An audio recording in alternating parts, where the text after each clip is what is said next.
የተወደዳችሁ ተመልካቾቻችን እልፍኝ ነው እየተከታተላችሁ የምትገኙት። የዛሬው የእልፍኝ መዝናኛ ፕሮግራማችን ደግሞ በላሊበላ ከተማ ነው የተገኘው። የልደት በዓል እንግዲህ በላሊበላ ከተማ በደማቁ እንደሚከበር የሚታወቅ ነው።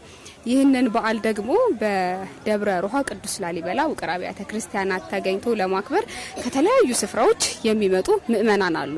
በረከቱን ለማግኘት ስለታቸውን ለማስገባት እንዲሁም ደግሞ የበዓሉ ተካፋይ ለመሆን ይመጣሉ።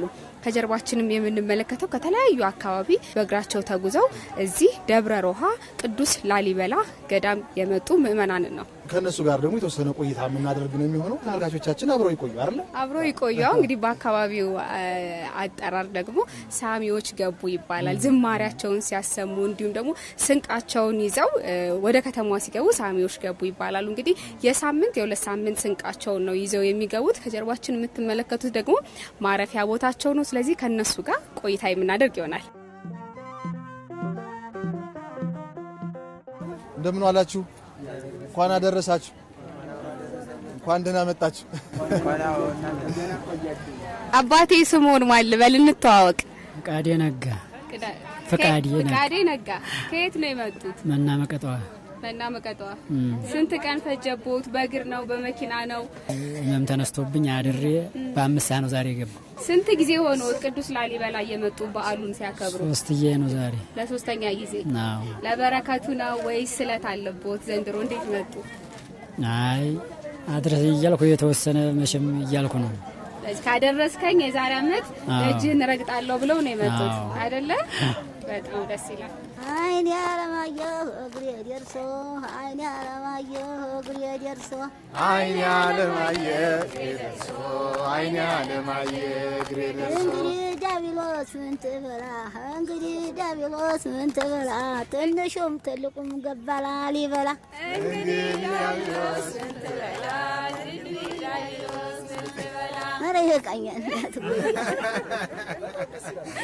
እሺ ማን እንበል እስኪ ስሞትን ያስተዋውቁኝ። አጥናፉ ጠጋ። ከየት አካባቢ ነው የመጡት? ከጎጃም። ጎጃም የት? ሞጣ ወረዳ። ከሞጣ። እና አሁን በእግሮት መጡ ወይስ በመኪና? በእግሬ ነው። በእግር። ምን ያክል ቀን ፈጀቦት? 5 ቀን። 5 ቀን። አራራ ጥሩ ተራማጅ ነዎት እንጂ 5 ቀንማ ቶሎ ነው የደረሱ። የላሊበላ ሕዝብ ያቀባበል ሁኔታ እንዴት አዩት? በጣም ቆንጆ ነው። እንደው በአያረፍንበት ሁሉ አንድም ችግር እንቅፋት አላገኘንም። ሁሉም ብሉ ሁሉም ጠጡ ነው እና ምንም ችግር የለም። አባቴስ እርሶ ጋር ደግሞ እንተዋወቅ። ከኔ ጋር ሙሉጌታ አንድነህ ነበር። ሙሉጌታ ለስንተኛ ጊዜ መጡ ወደ ላሊበላ? 2 ጊዜ ነው። ሁለተኛው ጓደኛው ነው ናቸው እርሶ? አምና መጣው ዘንድሮ መጣው። እንዴት ነው ታዲያ የልደትን በዓል በቅዱስ ላሊበላ ማክበር እንዴት ነው? ምን አይነት ስሜት አለው? ሁኔታው ማያቱም ማለም ነው። እንደገና መወለድ ነው። ቤቱ ያልመጣ ደግሞ የቀረ ይኖራል። የቀረ አለ። ቤቱ ያልመጣ ደግሞ በመዝሙር አንድ የሚባል ግጥም አለ አይደል?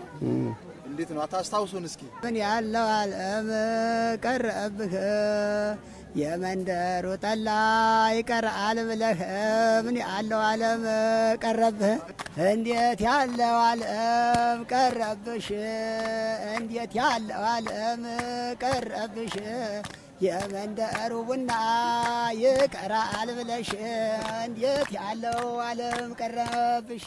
እዚህ ከገባችሁ በኋላ ቀኑን እንዴት ምሽቱን እንዴት ነው የምታሳልፉት?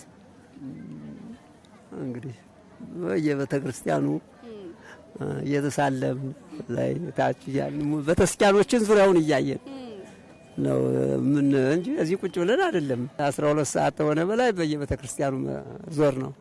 ንጋት ሌሊት ነጋ በላይ ያው ቤተክርስቲያን የመጣንበት አይደል?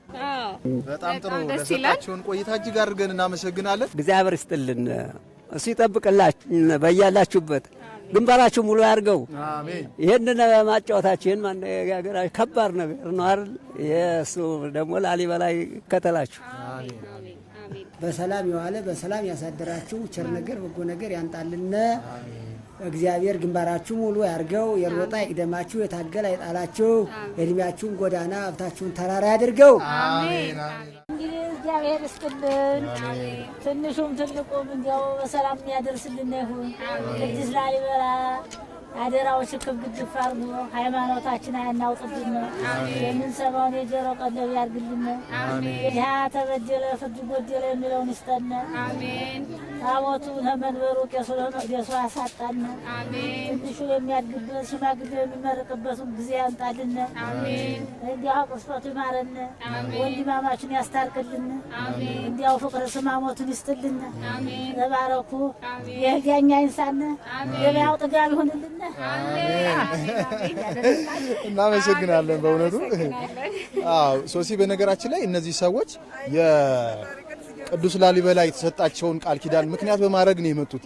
ቅዱስ ላሊበላም ይህንን ህንጻ ቤተክርስቲያን ውቅራ ቤተክርስቲያናትን ሲያሰሩ ወደ ኢየሩሳሌም የሚደረገውን ጉዞ ለማስቀረትና ዳግማዊት ኢየሩሳሌም በሚል ነው የታነጸውና ይህንን ታሳቢ በማድረግ ልክ ኢየሩሳሌም እንደሄድን ይቆጠርልናል በሚል በእምነት በጽናት ነውና እዚህ ድረስ 17 ቀን 12 ቀን እየተጓዙ የሚመጡትና በእውነት የእምነታቸው ጉዳይ በጣም የሚመስጥ ጉዳይ ነው ብዬ አስባለሁ።